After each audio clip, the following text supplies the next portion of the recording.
Hello everybody, welcome to this week's Q&A. We have a Q&A this week and I'm really excited about it. We've got a friend of mine, Sylvia, coming on to talk to us. She is, well, what isn't she? She does everything. She's an accessible travel writer, blogger, TikToker, you name it, Sylvia is on there. She's in a wheelchair and that's never held her back from anything. She's cruising, she's traveling solo. And I've learned a lot from her. I've learned a lot just from her TikTok recently, to be honest with you. So I'm really looking forward to talking to her, and I think we're going to have a good conversation. I don't think I've ever spoken to her at the same time before, even though we've known each other for years. So that's quite cool. We were just having a conversation about The Crown because, as you guys know, I haven't watched it yet. Well, I've watched one episode and I'm doing my best to get into it, but I don't know. I don't know if it's just a UK-America thing. America loves that show and I just don't get it yet. But we've got plenty of time to watch it. Hello to everybody who is in here. I see loads of names I recognize. Thank you so much. Hello to Marcus. Hello to Sophie. Hello to Emily is in here too. The Tyler Show. I'm talking to Tyler on Sunday, I think, on his channel. Hello to Dylan. Hello to, I think my mum's in here too. I think Sean and Steph are also in here. Lou, Sean, everybody is in here. So nice to see you. Straight away, Joey, with the question, where is Hudson? Hudson has been here twice. Sylvia can back me up on that one. He has been here. I have the Dreamies right here for him, but he doesn't want to come on the screen. Oh my goodness, guys. You'll never guess who's appeared when I shook those Dreamies. Come on then. It works like magic every single time. There we go. There's Hudson. There's Hudson for you. I'll put him up here. Go up here, Hudson. Yeah. Don't show your bottom to the camera. There you go, Dreamies. Okay, there's Hudson, everybody. I feel like that was quite a magic trick to get him on here. Emma's dad's in the chat too. Hi, Dad. Hudson, please don't show your bottom to everybody.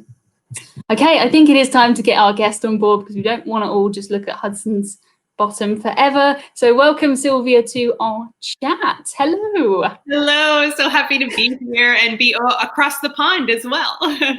You're so honored that Hudson has shown you this much. You've seen him 3 years, and that's probably more than my parents because he's quite shy. He runs far away whenever anybody's in the house. Now I've got him on my lap trying to break into the Dreamies packet. You can sit up there if you want, Hudson, I think. Everyone is saying hello to you. We've got loads of people in the house today. Been looking forward to that for ages. So should we start? I know you've been on a lot of cruises, but start with what your cruise history is, how you got into cruising, and kind of what you do, if that's all right. Yeah, absolutely. So as Emma mentioned, I am a wheelchair user. I've been a wheelchair user for about 6 years or so. I've had multiple sclerosis for 15 years, so that's why. But I've been traveling my whole life. I started traveling when I was 5 years old. I'm 46 now, if that gives you any hint of how long I've been doing it. Road trips to Canada with my parents, and then I was in the Air Force for 8.5 years, and I started solo travel when I was on active duty. And that was the first time I went to Europe, but I started cruising. My first cruise was when I was 12 years old with my parents. So I went on a bunch of cruises with my family. And then after I became a wheelchair user, I decided to kind of keep cruising. And my first cruise as a wheelchair user was to Alaska 5 years ago. And it was so easy. It was so easy. And I soon realized that it was one of the best ways for wheelchair users to travel. And I'm very lucky because I live in Florida, and Florida is like the cruise capital of North America, of the Western Hemisphere. I know Southampton is really busy for cruises and places like, Barcelona and Rome and stuff like that. But it's not quite Miami. No, it's not quite Miami. We have, 4 cruise ports within driving distance of where I live. So I've been on 16 cruises as a wheelchair user on most of the major cruise lines. I haven't been on Cunard. I think you guys pronounce it Cunard. Yeah, Cunard, I would say, yeah. Yeah, so I haven't been on that one, but I've been on, Carnival, Norwegian, Royal Caribbean, Celebrity, MSC, Holland America, all of the major ones. So, and I've cruised multiple times, like in the Caribbean. I've been almost everywhere in the Caribbean. I've done the Panama Canal, and then in Europe, I've sailed out of Barcelona, out of Rome, and out of Venice. I've done most of the Mediterranean, and Yeah, so obviously, and I'm also an accessible travel agent. So 90 to 95% of my clients are fellow wheelchair users or people with mobility issues. And my travel agency started out doing mostly cruises, all-inclusives, and some land tours and everything. But because of my expertise and the ease, doing all-inclusives and other land tours for people in wheelchairs is really challenging, especially when people want to go to Europe, because I'm not on the ground there and I don't really know all the places. Yeah. I haven't stayed at all the places, but I've done so many of the cruises. So now for my travel agency, I just sell cruises. And again, the majority of my clients are wheelchair users. And then I wrote the first and only book on wheelchair accessible cruising. It's one I have seen it. Yes. So that's been really, really helpful, but it needs to be consistently updated because the itineraries change. And now we sort of have a new cruise line that like Virgin Voyages that you've actually been on, but it hasn't even launched. So yeah. Eventually when Virgin Voyages launches the Scarlet Lady, then I can add that as a section to the book. So, yeah, that's who I am and my relationship. I've had very similar issues this year because I launched a course on February 1st. That's right. Of all times, February 1st. I have redone everything in there for coronavirus because everything is different now.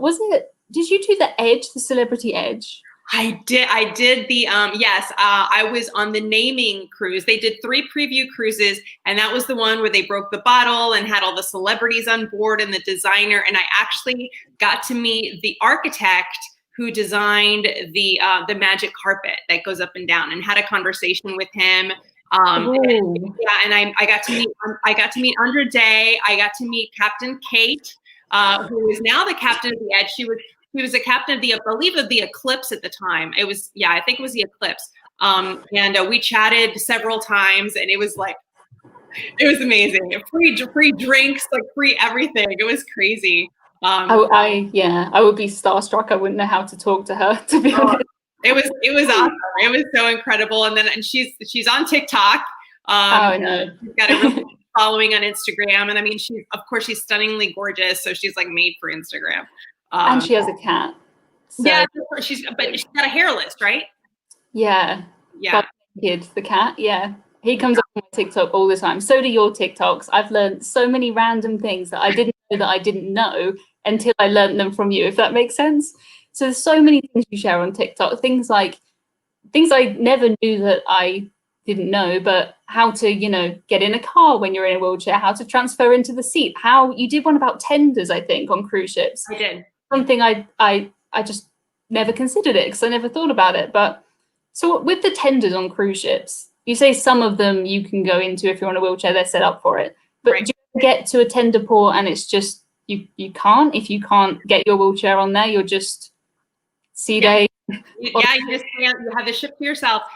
It depends on a lot of, and it's a lot of complicated factors. First, the ship has to have an accessible platform. And Holland America, most of their ships do. A couple of the older ones do not. Now, the only Holland America ship that I've been on is the Rotterdam, which is one of the older ones. So I haven't had a chance to explore that. And I know that sometimes you have to call a few months ahead of time because they're broken and they're not really motivated to fix it unless somebody calls ahead and says, oh, hey, by the way, I need your accessible platform. We're supposed to have accessible platforms. Now, but even if the platform is working, and I think some Norwegian ships have them too, the Celebrity Edge has it, but if the dock that the tender goes to isn't accessible, and of course, a lot of countries in the Caribbean and in Europe and everything, if the dock is only stairs to get from the dock itself or the pier up to the street level or whatever, then it doesn't matter how accessible the tender platform is on the ship. The only tender that I've used was on the Edge, and it was super easy. Now, mind you, because that was the maiden voyage, or I should say it was a preview cruise, we didn't actually go anywhere. We just went out to sea. We put everybody in the tenders and just kind of, then we went around in circles and then back on the boat. So, so I don't know. I don't know where it would have worked. I'm sure it would have been lovely. But so it depends on a lot of stuff. At least you got to try that. That's pretty cool. We have a question from Midge. She says, what is the name of your book? It's Everything You Need to Know About Wheelchair Accessible Cruising. and you can buy it on amazon.co.uk. I think that's where I've seen it. If anyone wants to go to your website, maybe it's on there, isn't it? It is. There's a little picture and a link on the right side. So. Yeah. So I want to ask you about some of the things you've been doing this year, because you've gone into voice acting, which I think is so cool. How did you just sat at home in 2020 thought, you changed like a closet or something into a voice studio, yeah. Which is crazy. It sounds kind of weird, but if you kind of look at so cool. The past couple of years, it makes sense as a transition. So my YouTube channel and my videos are not anywhere near as popular as yours. So, but I've been creating videos for a few years now as a kind of companion to my blog posts. To give that visual effect. And I love making videos. They're so fun, and I'm totally familiar with that process. And then I started doing TikTok videos, and voiceover is kind of part of the TikTok process, I guess. So about a year ago, I created a trailer for a TV show, like a documentary reality series, where I would have a camera crew following me around the world as I travel by myself. So I created a trailer for that. I created a pitch deck. I've been doing TV for about 10 years, documentaries and also on cable news, because my career for the last 12 years has been as an expert on the drug war in Mexico and border security.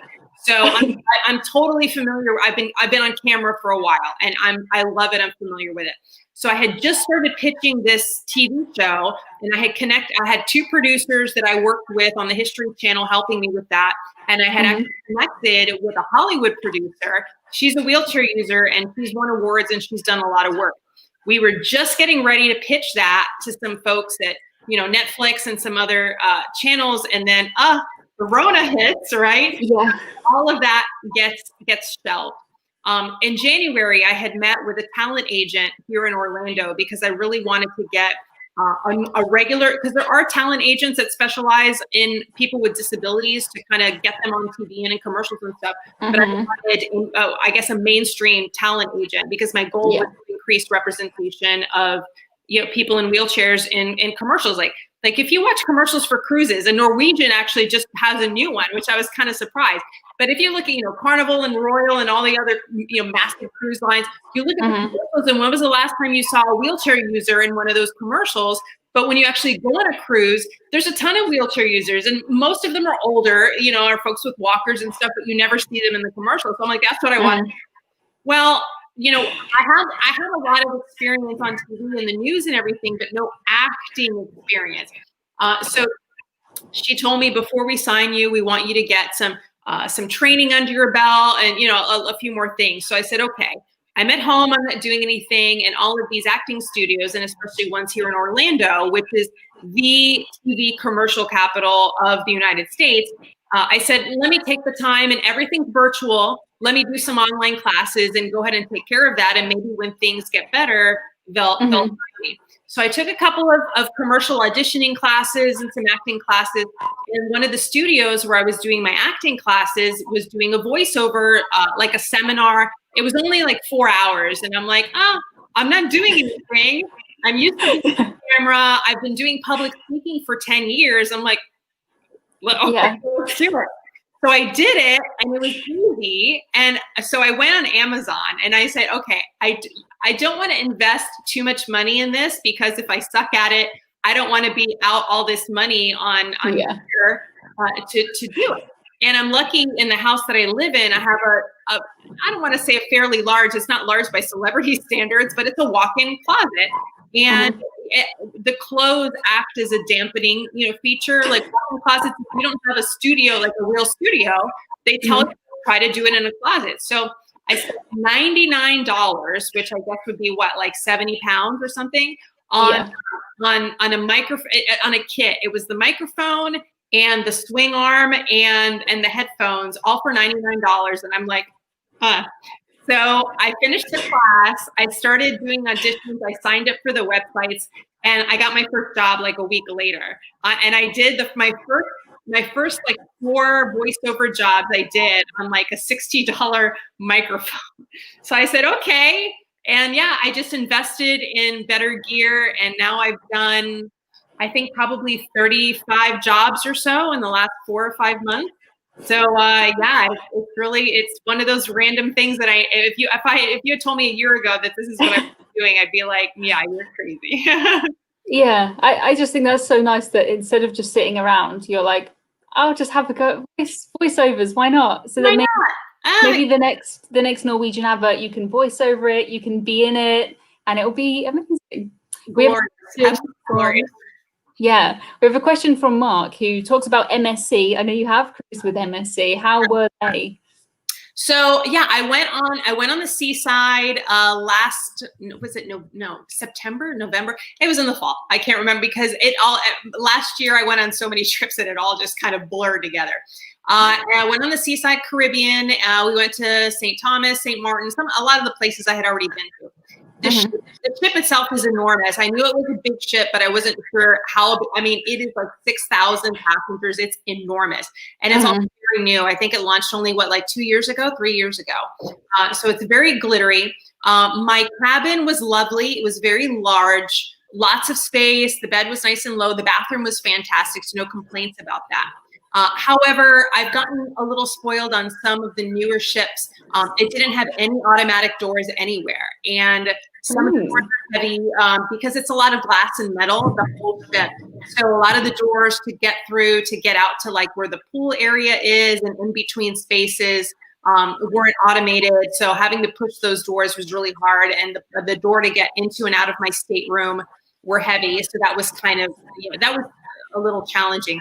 Everything else as far as accessibility was actually really good.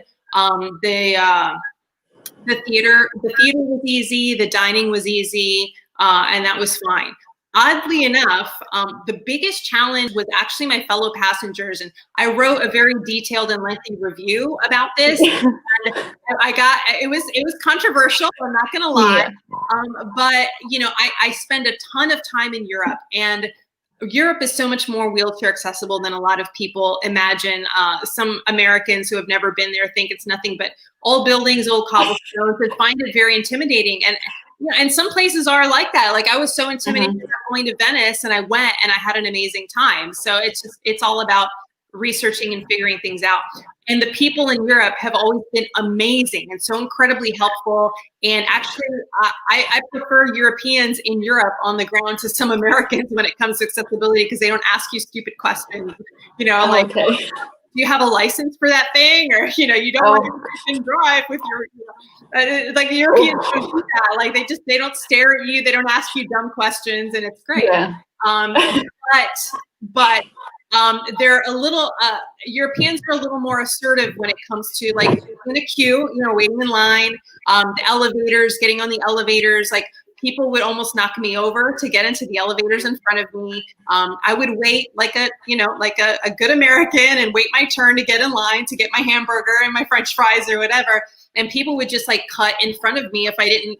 So I got to the point where I had to get aggressive, and I nipped a few ankles with my right on my chair, But so as far as that was concerned, the courtesies that I'm used to here in the United States were not the same on the ship, because it was probably, even if it was out of Miami, but it was still, I would say, probably 70% European passengers. And it was also, I take that back. 50% European, probably 30% Latin American. Okay. Yeah, so because Miami is like a direct flight from so many major cities in South America. So that was really off-putting. It was really off-putting, and it was just different. And again, it's nothing to knock on Europeans at all, because again, I have such a great time when I travel in Europe. I really do. But it was different. It was different as far as the clientele that I was used to on the ship. And unfortunately, it really, it made for a more challenging social experience in that regard. But the accessibility, the technical accessibility in the ship was actually quite good. Yeah, that's not good. I can't say I'm completely surprised by that, though. Sometimes I joke, if you want to get to the buffet on an MSC ship, you like sharpen your elbows, because if you have to stand your own ground or you're not going to get anywhere on some of those Yeah. ships. The same with Costa Cruises, the same thing. Oh, really? The British cruise lines, we're so good at queuing up for everything. That would not happen in the slightest. But yeah, it's a shame. It doesn't massively surprise me though. I would have thought, I mean, I've only cruised with MSC in Europe. I've never cruised with them out of America. And I think it's interesting how MSC, it seemed like to me, they said that this was for Americans and they kind of advertised it as something which it really isn't. And I think they should have kind of been more honest and just said, you know, we're an Italian cruise line. There's going to be Italian people on here, Italian food, Italian entertainment. Because a lot of people complained and said, like, why is there opera in the theatre and why is it all pasta? Yeah. You're an Italian cruise line. But I think a lot of people who don't know that, they just look at the prices from Miami. They just think that's the cheapest one. I'll go on that. And it's not the same. I love MSC cruises though, but I'm not too surprised to hear that story. Yeah. It's just different. Like the entertainment, I loved it.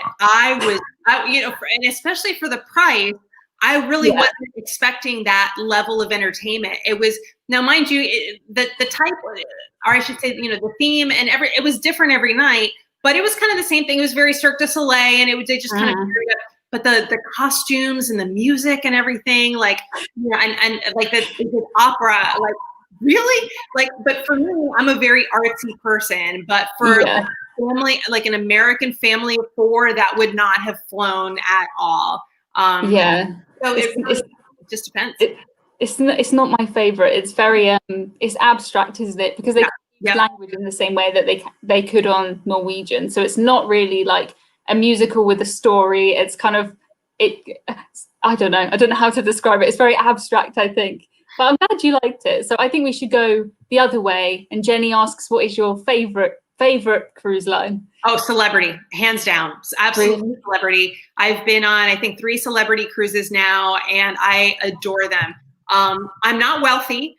Celebrity is a higher end cruise line. It's not, you know, not Azamara, it's not Seabourn or anything like that. But Celebrity's prices, if you book at the right time and you book the right itinerary, you can actually get a reasonable price that's around the same as Princess. You know, Princess or Holland America, it's comparable for a lot of cruises, but some of their European and Mediterranean itineraries can get pricey. But their ships are fabulous. Their demographic is more mixed than I expected, but depending on the itinerary, you're going to get a much older clientele, and they really cater to that. So because of the older clientele, the accessibility is phenomenal, absolutely phenomenal. So, you know, for me, obviously, I'm looking at the accessibility, and other people, the majority of other people would not be taking that into account as a factor. But for me, the accessibility is phenomenal, and it is for Holland America as well, and for Royal Caribbean. But the food is, I find the food fantastic. The food is great. The ships are so clean that you can eat off the floor. The entertainment is good. But yeah, it's not a party cruise. You know, it's not a party cruise. It's not a family cruise. So I travel usually alone, and if I do travel with somebody, it's with a very good friend. So it's just the 2 of us. So I wouldn't recommend Celebrity for a family with kids, especially small children. And I think that of all the Celebrity cruises that I've done, I think maybe I've seen like 4 kids combined on all of them. So, you know, it depends on what you're looking for. But yeah, I absolutely love Celebrity. That sounds good. I've only done 1 cruise with Celebrity, and that was 3 nights over a weekend, which included a public holiday. So everybody on there was celebrating a birthday, getting married. And it was good, but the people that were on that cruise were not average Celebrity passengers. It was very young. You couldn't get a seat in any bar. Everyone was drinking. It was crazy. We just went to Amsterdam, stayed there overnight. It was fine. I just wanted to try the Celebrity food. That's why I booked this cruise. But I don't feel like I'm very qualified to say I've been on a Celebrity cruise, even though I have, because it wasn't really a Celebrity cruise. It was on a Celebrity ship. And I think since then they've stopped doing those short cruises out of Southampton here, because they know what they're going to get. They're going to get birthday parties. And I saw in the library, someone had a blow-up doll with a blow-up naked doll, full size. I saw it across the atrium in the library. And I was thinking, this isn't what you'd normally see on a celebrity cruise. No, and you would not see a hen party on a celebrity cruise either. So no. Yeah, that's exactly what it was, and it was good. I just wanted to go in the buffet, to be honest with you, because it was so nice. It was so good. Tell me about P&O Cruises. Yeah, I have some folks from the U.S. that are chiming in, and some folks that follow my blogs and everything. And I don't think they've even heard of P&O. I have certainly not been on one, although I would love to. And I want to know all about the demographics, the food, and I know mostly they do British Isles and stuff. But yeah, tell me about that. Yeah, so they're our biggest cruise line. They're the ones with our Union Jack flag right on the front. It's very British on board. If you're a British person, you'll probably love it. If you're someone who doesn't mind being surrounded by British people, you'll probably love it. They do advertise quite a lot to families. If people are in the UK and they're taking their first cruise, whenever I speak to somebody, there's quite a high chance that it's going to be a P&O cruise. For us, they include gratuities in the price. It's very easy. They do have a lot of older passengers on there too, but I would say there's quite a mix on a P&O cruise because it's so easy for us in the UK. Everybody tends to go with P&O. So they are more on the formal end than I tend to want to go for. They have quite enforced dress codes and formal nights. People like to do the kind of captain's welcome drinks in the atrium with the glass of champagne and stuff like that. If you don't want to do the formal nights, you don't want to dress up, you can completely avoid them. But a lot of the people who do cruise with P&O, they really like that. They're going mostly on their, their cruise with their significant other or a few friends. You wouldn't really find too many groups of younger people on there. It tends to be either families because they do a lot of kids travel free, kids travel. Okay. They advertise a lot on our TV to families and older people too. So I think it's quite a safe option to cruise with P&O because they're very good at everything. They're not particularly extreme in any sense, if that makes sense. Like the food is pretty good. They've got, if you've got British taste buds and you want to have a good Yorkshire pudding or a shepherd's pie, they've got fantastic British food. But then they've got all of these other things as cruise lines do. But I don't really think you can go wrong with a P&O cruise. I would say they're not party cruises either, really. If you're somebody who needs to be constantly entertained, you could find them. They're quieter than the American cruise lines, I think. But I like P&O cruises. I've booked one for next Christmas. I did have one booked for January, cancelled, of course. But I wanted to cruise on the newer P&O Iona. She's the big cruise ship that they're coming out with. They're moving towards a kind of younger family, more flexible market. Traditionally, they've been a bit more formal, but it seems like they're going towards being a bit more flexible, probably because more people want that, I think. I don't mind the formal nights, but I'm not a massive formal night person. It's a lot of work. Yeah, it's fine. They do cruise all over the world, but mostly from the UK. There's normally a couple of cruise ships at any time cruising out of the UK, so it's just very, very easy for us. So that's why people tend to start there. Whenever I speak to people who've never cruised before, or if they've done one, I can almost guarantee it's going to be a P&O cruise. So tell me, as far as the logistics, because I would love to do a British Isles cruise with them. So how far is Southampton from London? And if you're flying into London, let's say, from the United States and you're out of Southampton, do people stay in London and then drive from there to Southampton, or do people like stay in Southampton before the cruise leaves? Or I don't know the distances there. Yeah, so it's a couple of hours on a train or driving. Oh, okay. I don't know if you follow Sean and Steph. They flew over from America to do a couple of P&O cruises and they absolutely loved it. What they did is what I would recommend people do is fly into London, stay there for a couple of nights. You might as well do London if you're flying into London, and then Southampton's down on the south coast, a couple of hours on a train or driving if you want to drive that. I would either say get a train or do a taxi.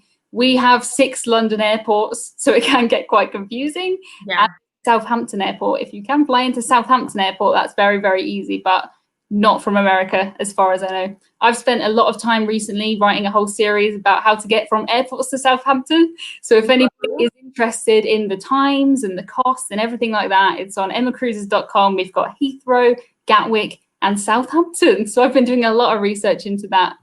Thank you to Emily, who has given me a super chat, and she has given me some cat food for Hudson. Not sure that he needs any more food. He's quite a chunky thing, but I will make sure that he does get some snacks from you, Emily.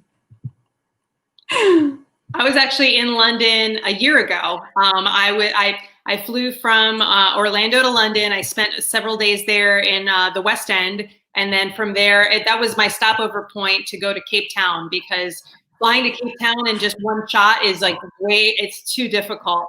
And I was able to get direct flights each way. And I didn't even know where I was. I didn't know I was in the West End. And but my first day that I was there, and I was doing, all the typical stuff or whatever. And somebody posted on my Facebook page, like, "Oh, are you going to see any shows?" I love Broadway. And I was like, "What do you mean, am I going to see any shows?" They're like, "Sylvia, you're in the West End." I'm like, "No, shut up." I was in Leicester Square. I was smack in the middle of the West End. So what do? Like, I just started going to the theaters and buying tickets. And I got like, "Oh yeah, we don't have a ticket for tomorrow night, but we have a ticket for tonight." So I've seen the Phantom of the Opera like 4 times. So I got to see the opera in the original theater like 4 hours later. And then I got to see the Book of Mormon, which I've been wanting to see for a while, which is right around the corner. Of course, I didn't land a ticket for Hamilton because I'm not that lucky. I'm like, it was fantastic. It was so fun. And I got to go to Westminster Abbey.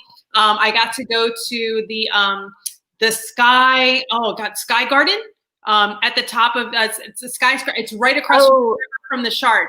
Okay. And you have to book a reservation for it, and you go out in the terrace. The breakfast was okay, but I got to go out on the terrace, and it was gorgeous.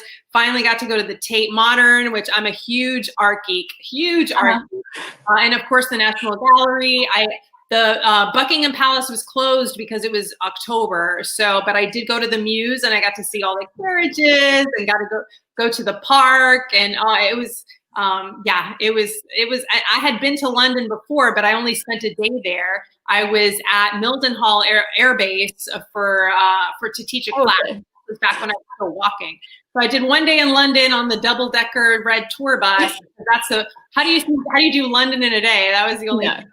So I want to go back because I was only 3 hours at the Tate Modern, and I needed 3 days. That place is huge. I mean, there's so much to do in London. I do hear people who say, like a day or 48 hours in London. I'm thinking, okay, but like you can do the bus, I suppose, but there's so much to do in London. I'm within an hour of London here, so I can easily. I used to book the tickets for the theatre when the theatres were open. You can book them last minute, and then I'll just go up the train, go to the theatre, and come home. There's so many theatres, so many things to see, and it works out really easy for me. If you people in the chat, if you have a question, can you write question at the beginning, because the comments are going way too fast. And if someone says question, then I can see that it is actually a question. I did see a question about if we have any cruises booked for next year. Do you have any booked? I do, and I'm keeping my fingers crossed. So I have 2 amazing children. I have a 12-year-old son who thinks he's 19, and I have a 10-year-old son, and I introduced them to cruising 2 years ago. I did my first cruise with them. We did a Disney cruise, and it was only a couple of nights, and my parents came as well because I wanted to see if they liked it. I knew they didn't get seasick or anything like that, but I just kind of wanted to see, and of course they fell in love with it, but it's a Disney cruise. I feel bad. Like, you're getting like the 5-star treatment, and we're never doing a Disney cruise again, so don't get used to it. So we did that, and then last summer we did Mariner of the Seas to the Bahamas, and then we did a Carnival cruise out to Tampa, and they're like totally addicted to it. So I had a cruise booked to Alaska for this summer.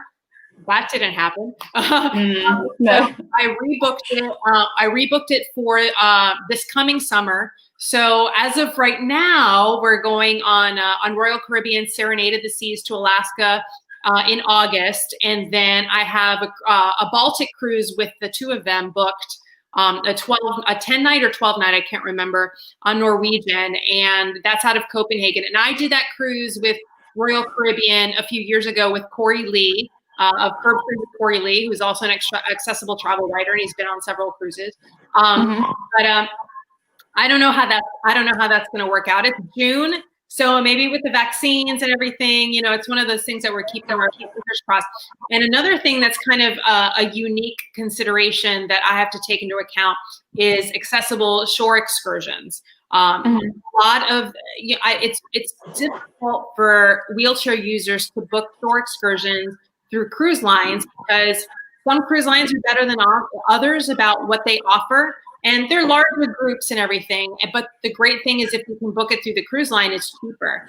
But on the majority of cruises, I have to book my shore excursions through third-party companies, and they're very, very expensive.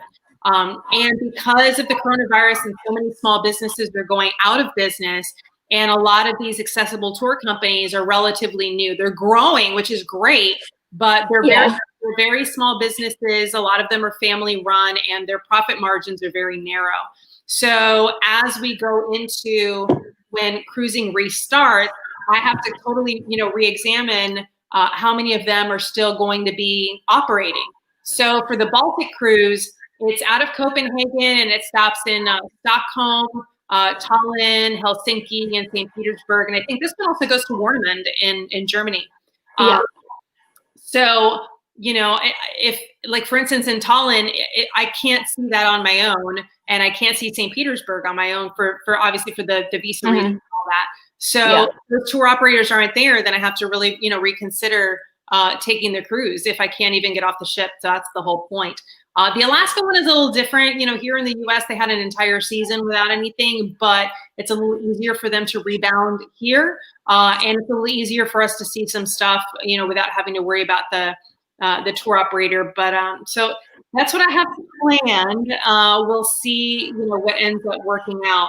And then I'm waiting for Virgin Voyages to decide when and where they're going to launch. As a travel agent and travel writer, like you guys all know, Emma went on the Scarlet Lady, which, man, that weather was brutal on that day. I felt like my heart was breaking seeing that awful cold, and I'm like, So I was supposed to do the same thing here when it got in April on the initial free, 2-night launch or whatever, but obviously that got canceled. So then what Virgin did was, because of that cancellation, they offered us a free 4-night, 3-night or 4-night or whatever, a full cruise for free. Ooh, and I had it booked for December 2nd or something like that. Yeah, no, that one got canceled too. So now, they gave us a voucher. So for whenever they restart, I will still get my free cruise on the Scarlet Lady. So again, whenever that happens, I will then, schedule that if I feel safe going. So we'll see how that all works out. Yeah, so much to think about. It's not just as simple as will it go or not, is it? Blimey. No, but I talked to, I guess it was a couple of months ago, I talked to my business development manager for Royal Caribbean because she wanted to kind of let me know what the plans were for restarting and all the things that they're doing. And I was really optimistic about it. And I know that, and I really would love to hear, because here in the United States, we only, and I'm in many groups for travel agents, we get all the news, the good news and the bad news. And we've got a lot of media on the Sea Dream one, which is a luxury, it's more of an Azamara type, cruise line. It's not a major cruise line, but just the fact they had some cases on there, and everybody here is totally afraid of a repeat of the Diamond Princess.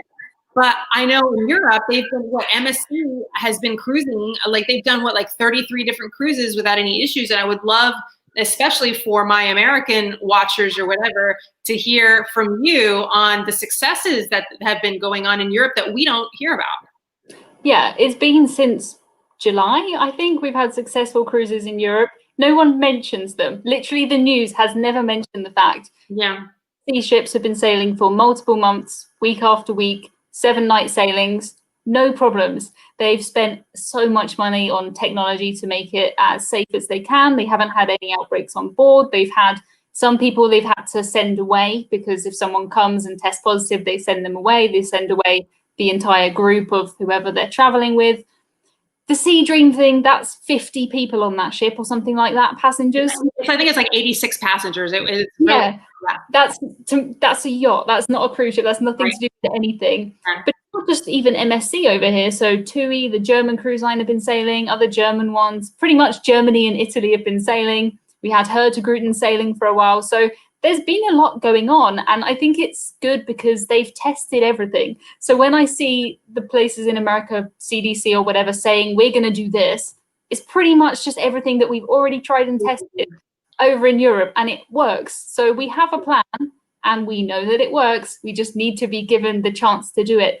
And I don't know about you, but personally, I would feel safer going on a cruise right now than I do going out just to the shops. Because if I go to a restaurant on land, I don't know that everybody's had a negative test before going to the restaurant, or I don't know that the people before me were wearing a mask, that they were social distancing. I have no idea. But if I know everybody on that cruise, you follow the rules or you're kicked off the cruise. Right. It keeps it, I think, a lot safer than just being on land. So it does annoy me the way that any positive news, just no one hears about it. It's been months and months and months.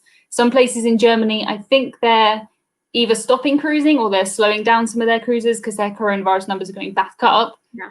I don't think that's necessarily a bad thing. I think it's so much better that they can cruise, they can try things, they can always stop again. Right. People think, once we press this big go button, everything's going to go back to normal. It's not. And cruise lines like MSC are kind of showing that. They've started with 2 ships. They're planning on working up and adding more and more ships in, adding longer itineraries that go to more places. And I think all cruise lines are going to have to do that. So I'm feeling positive that the cruise lines over in America, if they do the same things as the things we've been doing in Europe, it will be fine. If we're going to get everybody to follow the rules, I can see some problems with that. But fingers crossed, I'm feeling quite optimistic. I wanted to know, do they require mask wearing on the MSC cruises? Is that okay? And that was one of the problems with, I think, the Sea Dream 1, is that for the first 2 days, they did not require masks. That was a big thing. And I think that's in a combination with the testing. I think that's a major component. And a lot of people, I certainly Americans are going to have an issue with that because, freedom.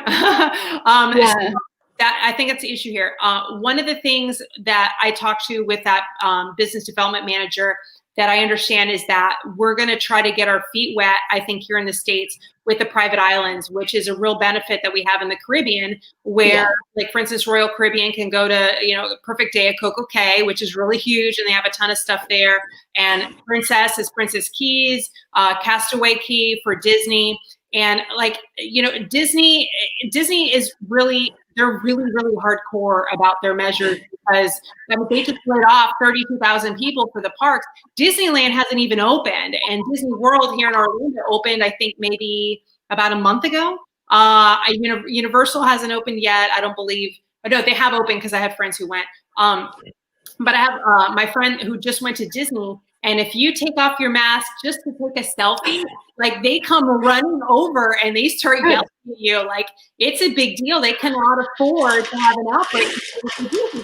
So I'm thinking, Disney Cruises is like primed to be that way with their dual cruises to Castaway Key just for like a couple nights to the Bahamas. And I know that they will be super strict about that.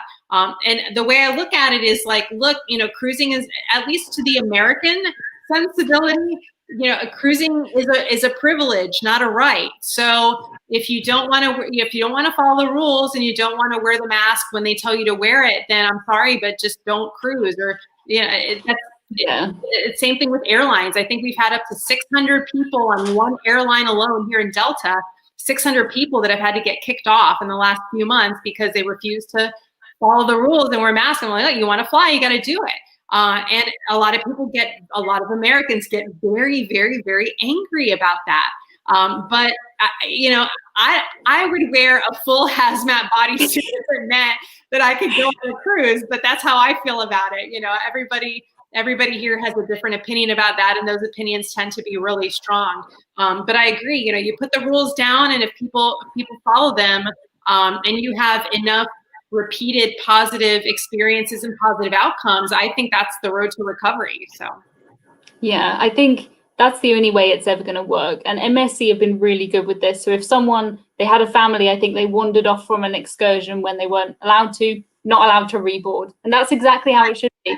Because if they start doing that at the beginning, people see that, they're not going to do the same thing. Imagine the waste of money. Can you imagine going on a cruise and then ruining it and being kicked off? I can think of it. You're done. For the sake of, just stay over there rather than there, or put some fabric on your face. I don't understand that logic of throwing that away. Yeah.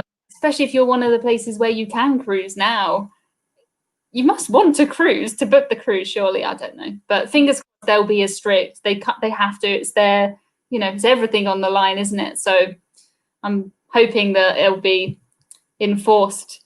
We have a question that says, do you still get to go on many excursions? And if so, are they accommodating with you? I assume you pick ones that are more accommodating. Yeah, I do. And like I was mentioning before, I think that people are finally getting the message that wheelchair users have money and we have money to spend, and we can spend them on cruises and excursions.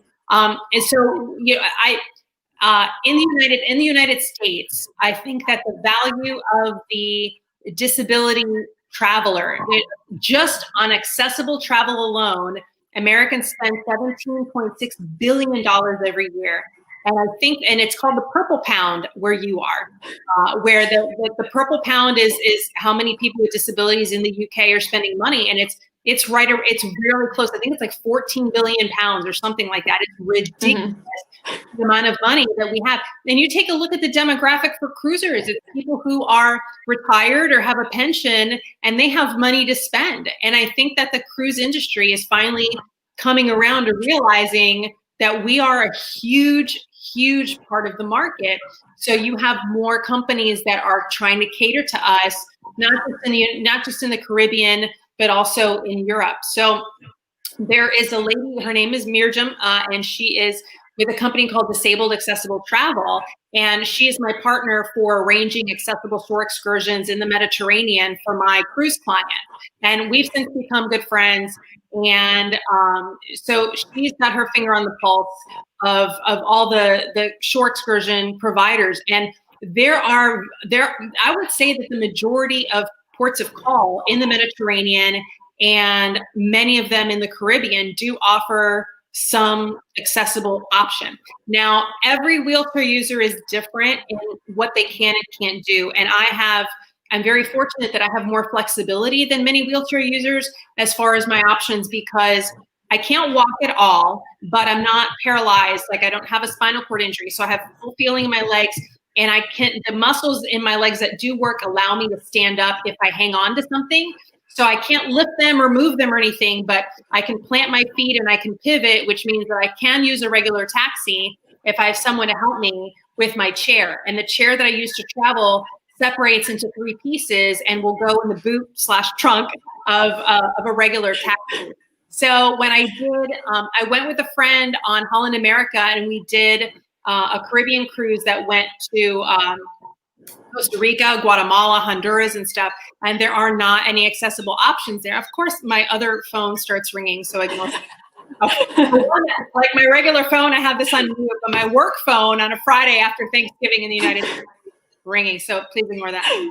So they didn't have any accessible options in Guatemala. So I just booked, I called the company, I contacted them, and of course in Central America, they're gonna be amazing. And I spoke fluent Spanish, my friend spoke fluent Spanish, and we told them, hey, this is what we need. Are you okay with helping her separate the chair? But they're like, oh yeah, no problem. So I was able to do that. I was able to do that in Colombia, and they were able to take my I was able to take my portable ramp with me and use that to get up the sidewalks where there weren't any curb cuts. So some of it, and some places they have a full van with an electric lift to roll me in and down and take me to places. And so some places are full service, and some of them it's just they're willing to put in the work to help me out and make sure that I have an amazing experience. And I've been carried, I've been lifted, I've been, you know what I mean? Like, but that's my personal, those are my personal boundaries or thereof, because some people, it's people or they just don't want to be touched. And I'm like, I've been on a helicopter tour 4 times, and almost all the time I'm going to be carried in some capacity. I'm like, I don't care. If you have to pick me up and throw me over your shoulder like a sack of potatoes to get me, on the camel or on the helicopter or whatever, like, you go ahead and do it. So there's a lot of stuff that goes into, the shore excursions, but I've been lucky to have some great experiences, and they are definitely 99% of the time extraordinarily accommodating to make sure that I enjoy their country, their city. They want to show it off, and they want to have good things to say. So I'm sure I saw, I don't know what it was, but someone was dragging you along the beach on something with wings. What was that? So, that was in Barbados at the Hilton Barbados Resort, and there are many types. There are several types of beach wheelchairs, and most of them do not go in the water. They have the big balloon tires. You know, they're designed to go on the sand, but they're not self-propelled. There are a few power wheelchairs that will go on sand, but they're hard to find because they're expensive, and some companies don't have the money to invest to have them to rent out, and they're more expensive to rent out. But there are floating wheelchairs, and they actually have them in Aruba too. They have them in several different ports of call. But at the Hilton Resort, and the chair has since broken, and I don't know if they've replaced it, but this one reclines, and it's got like 2 floating armrests, and it's got these little flotation devices. So they kind of pull you, they tow you along, and they can pull you right into the water. And when you get into the water, you float. So it's you know, you're all strapped in so you don't float away, but it's really fantastic because I hadn't been in the ocean in like 8 years. And I had been on the beaches before, but again, not in the actual water. So it was really cool to go in the ocean for the first time in 8 years. And I grew up near the beach in South Florida. So that was a really neat experience. I have a question from Jeremy, and it says, do you have a question for me? So that's kind of just redirected. Any questions for me? Oh man, I have so many. And we talked a little bit about P&O, but tell me now, because I have not been on Virgin Voyages, and I know you've written about your experience on Scarlet Lady, but man, you got a lot of heat for that too. So I got heat for the MSC. So if you can tell from my people, talk to me a little bit about how unique your experience was on the Scarlet Lady. Yeah, so this is the first time I've ever been on a ship and been confused. I've been on plenty of cruise ships where I go on there and I'm like, oh, I hate these formal nights and the 4-hour dinners. I hate that. But I know loads of people love it. Pretty much everything. If I don't like it, I know who it is for. And this was the first ship I ever went on where I sat there, looked at the price that this cost and the ship, and I was like, I don't understand. I don't understand. I have to say, the prices have come down a lot since then. Virgin were planning on charging a lot at the start of 2020, and I think they're more realistic now. But there was just things like the tiny swimming pool, things like no bedside tables, no storage. And I just thought this would be fine if this was the same price as Royal Caribbean or Carnival. If it was a quirky alternative, I would completely understand it. But I just didn't understand how Virgin were planning on charging about 4 times the price. And I was just very confused. So I did get a lot of heat for that video. I scripted that video. I put good, bad, good, bad, good, bad throughout it to make sure that I wasn't being mean for the sake of it. I almost didn't make that video, but when I came off the ship, I phoned my mum while I was waiting for a train. And she said, oh, you sound really disappointed and you have to say that.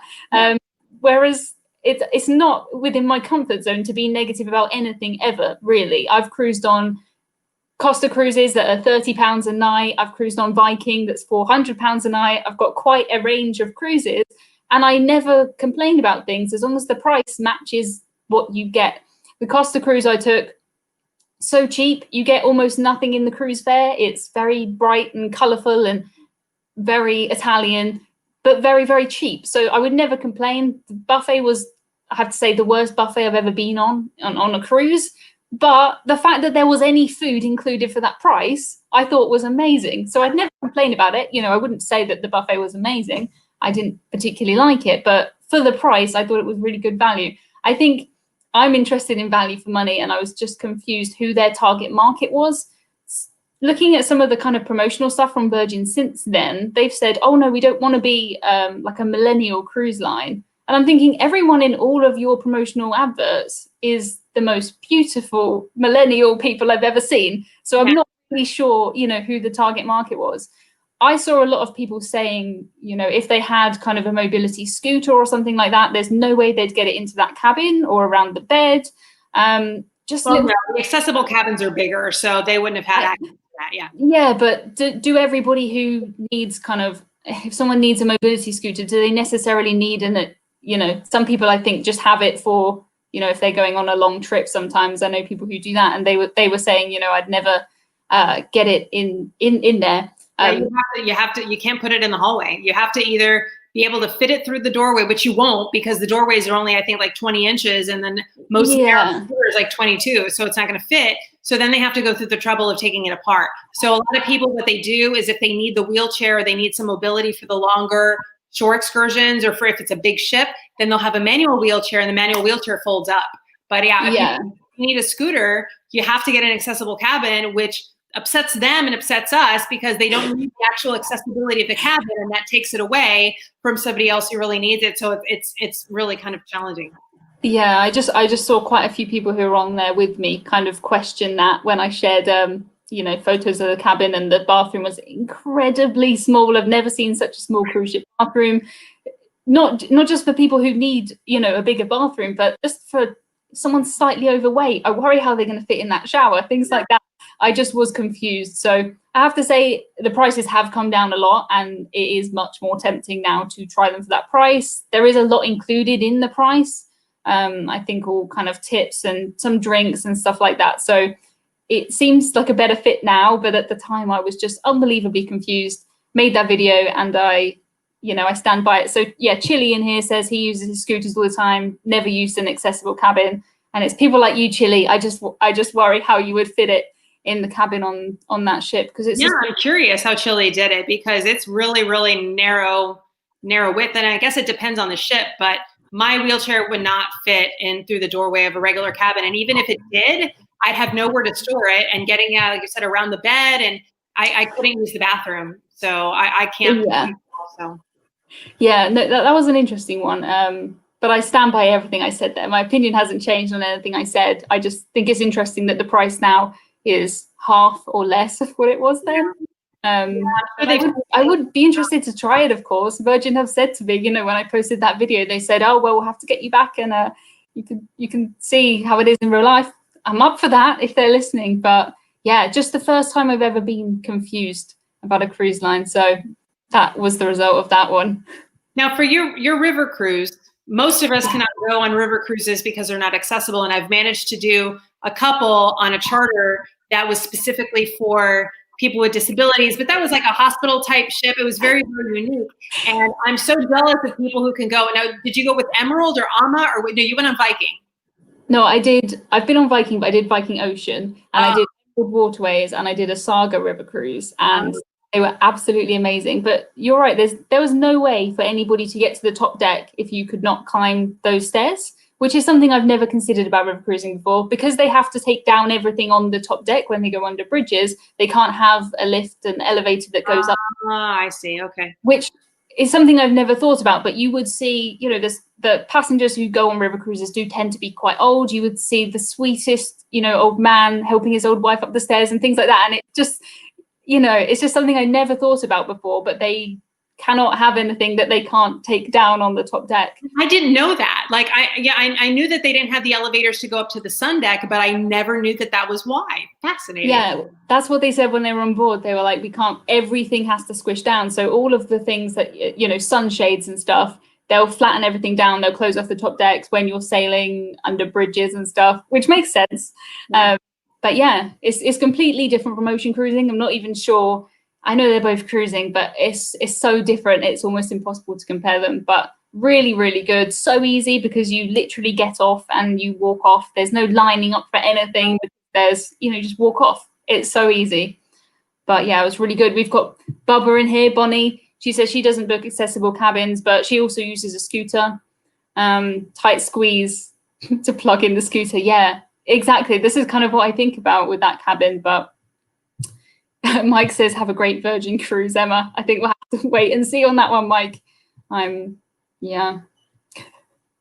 One of the things that we were lucky that it wasn't a big worry for us, but I remember that earlier in the season and also the previous season was with the flow of the river, that if the river starts to dry up, like people had to, well, they didn't have to portage because, you know, but they would have to go into the city and then take a bus and pick up the boat somewhere else like 2 days later because there wasn't enough water in that particular river. Like that blow, like you never have to worry about that with an ocean cruise. But that must be really, really stressful. I can't imagine having to do that. Yeah, can you, God, I'm glad we don't have to worry about that. Oh, the ocean's not there. It's like high tide, you can't cruise today. That'd be awful. My mom is a good point I forgot about, that sometimes on river ships you have to walk through or over the other ships to get to your ship. Sometimes they won't let you in, they'll only let you over. Not sure why, security reasons maybe. But that's another thing you have to think about. They have ramps and stuff, but still, once you're on the top deck, you can get down without taking the stairs. So it doesn't really help. We have somehow managed to chat for an entire hour in what feels like about 10 minutes. I like to keep these to the hour because I feel like everyone's given me an hour of their time, and I'm very grateful, and to you for giving me an hour of your time. I'll just give you a second, let everyone know where they can find you after this and what you can help them with, because whenever I speak to anybody who has any questions that I don't know the answer to about wool shares or anything, I send them straight to you, and it's very helpful to know you. Thank you. Yeah, the easiest way to find anything that I've written about cruising is my blog, and that's spin, like spinning around, www.spintheglobe.net.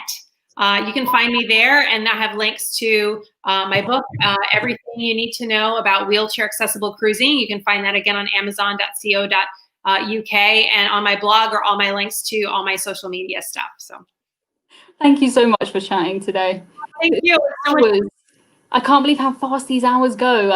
No. Fastest hour of the week. But thank you so much. This has been really good. I will be back here next week. We're going to do cruise trivia next week. I have a new video, a YouTube video has just published right now, 1 minute and 11 seconds ago.